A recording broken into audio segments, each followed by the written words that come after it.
Bienvenue dans ce nouveau décryptage. Aujourd'hui, on s'attaque à un truc absolument fascinant qui risque de complètement bousculer la façon dont on perçoit l'un des événements les plus glamour de la planète. Le Met Gala 2026. Est-ce que c'était juste un défilé de mode ultra VIP ou bien un rituel public orchestré au millimètre près? Eh bien, c'est exactement la théorie percutante qu'avance la chaîne YouTube IA Maziken. Il propose une grille de lecture radicalement différente, où les robes de créateurs et les strass cacheraient en fait une architecture symbolique beaucoup plus sombre. Allez, on plonge directement au cœur du sujet.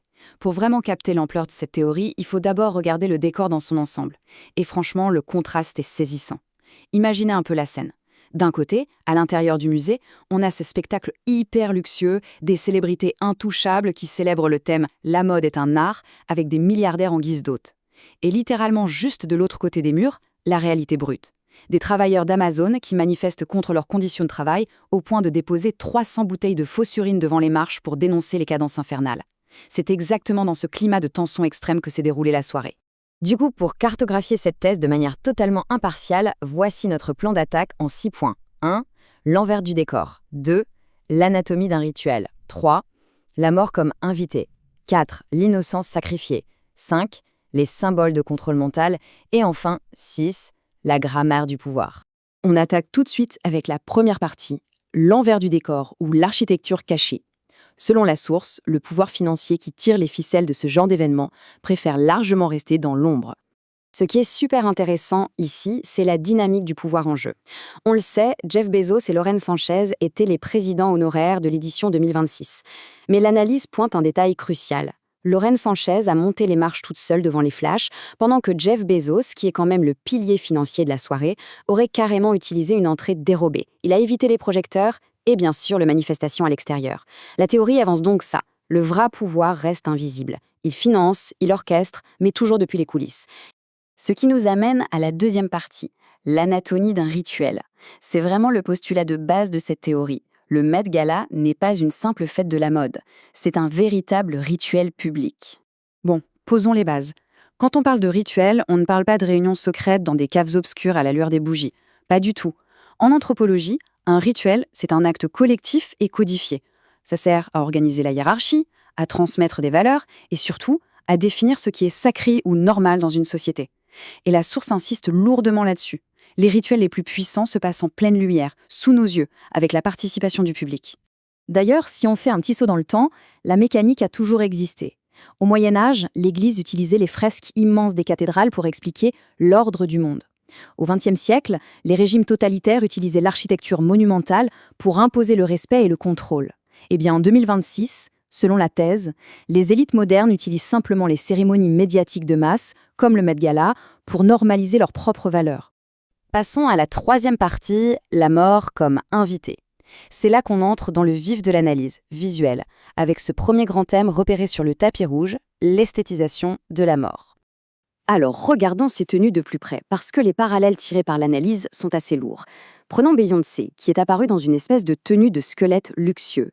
L'inspiration viendrait de The Visitor de Caroline Durieux, une œuvre où la mort s'invite carrément à une réception mondaine. En gros, la mort entre par la grande porte, élégante et validée. De son côté, Heidi Klum semblait s'inspirer du Christ voilé, transformant l'image d'un cadavre sous un linceul en pur objet de désir. Et puis il y a Anouk Ai, qui incarnait la Vierge Noire, ce que la source associe aux anciens cultes d'initiation. L'idée ici, c'est que des symboles morbides et sacrés sont sortis de leur contexte pour être totalement banalisés. Quatrième partie, l'innocence sacrifiée. Le deuxième grand thème visuel devient encore plus sombre, puisqu'il s'agit de corps utilisés, fragmentés ou carrément sacrifiés par un pouvoir au-dessus d'eux. Regardez bien ces correspondances. Rachel Zegler, par exemple, portait une robe inspirée du tableau L'exécution de Lady Jane Grey, l'histoire d'une jeune reine utilisée comme un pion puis décapitée. La source fait le lien direct avec le parcours de l'actrice, propulsée par Disney puis sacrifiée face au harcèlement en ligne. Ensuite, on a Cardi B, dont la robe fait écho aux fameuses poupées de Hans Belmer, des corps féminins démembrés, ultra sexualisés et manipulés. Et puis Madonna, avec sa tenue sombre, inspirée de la tentation de Saint-Antoine. Sauf qu'elle ne joue pas la sainte, elle incarne la figure occulte qui apporte la tentation en plein courant dominant. Et pour bien comprendre à quel point tout ça est institutionnalisé, il faut juste regarder ce chiffre.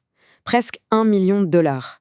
C'est le prix atteint aux enchères en 2025 pour l'une de ces fameuses poupées de Hans Belmer qui a inspiré la robe de Cardi B. Ce que la vidéo souligne ici, c'est ce paradoxe fou. Des représentations que pas mal de gens trouveraient profondément morbides ou dérangeantes sont en fait totalement validées et célébrées à coups de millions par l'élite financière et culturelle. Cinquième partie, les symboles de contrôle mental. On aborde là l'aspect le plus controversé de l'analyse.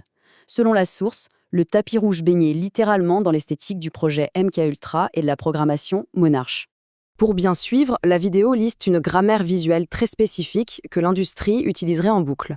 On parle des papillons monarques, censés représenter le trauma et la dissociation, des miroirs à main, pour l'alter ego, des poupées de porcelaine, illustrant une identité réduite à l'état de simple objet, des masques chromés, symbolisant l'effacement total de la personnalité, ou encore ces tenues avec des mains dominantes supplémentaires, représentant le manipulateur en coulisses qui tire les ficelles.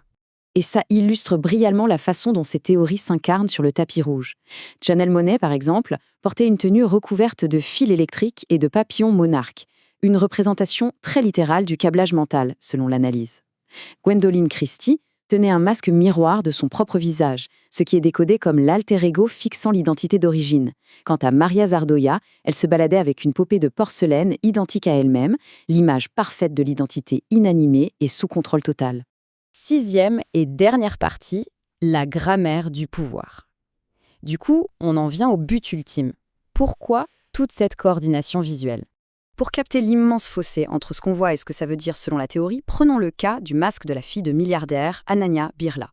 Pour le grand public, c'est juste un masque d'animal super excentrique, une touche de surréalisme. Mais pour la chaîne YouTube, c'est carrément autre chose. C'est une référence directe au tristement célèbre bal surréaliste des Rothschild de 1972. Dans cette lecture occulte, mélanger un masque animal à un corps humain, c'est le symbole de l'abandon de la conscience et de la régression vers une totale soumission. Rien que ça. Et c'est exactement là qu'est le cœur de l'argument. Comme le dit très bien la source, personne n'arrive au Met Gala par hasard. Faut bien comprendre que ce niveau d'événement, c'est ultra verrouillé. Il y a des équipes entières, des stylistes et bien sûr Anna Wintour tout en haut de la pyramide qui valident le moindre bouton de manchette. Selon cette thèse, l'idée même d'un accident esthétique est impossible. Quelqu'un connaissait le sens de ces tenues et quelqu'un a validé. Alors concrètement, comment fonctionne ce cycle de normalisation ? L'analyse décrit une mécanique bien huilée. Étape 1. On prend une image occulte ou sombre et on l'habille de haute couture. Étape 2, les médias de masse mitraillent et diffusent cette image en boucle. Étape 3, le public absorbe le tout comme une simple tendance inoffensive. Et enfin, étape 4, le rituel devient totalement banalisé et invisible. Sous couvert d'art, le message passe incognito. Ce qui nous laisse avec cette sacrée question finale qui résume toute l'attention de cette théorie. Est-ce que le grand public est simplement en train d'apprécier de l'art audacieux, ou bien est-on en train d'assister à la normalisation d'un langage visuel hyper sombre, diffusé au vu et au su de tous ? C'est le genre de réflexion qui donne franchement envie de regarder les prochaines cérémonies d'un tout autre œil. Bref, merci d'avoir suivi ce décryptage avec nous. On se retrouve très vite pour de nouvelles analyses.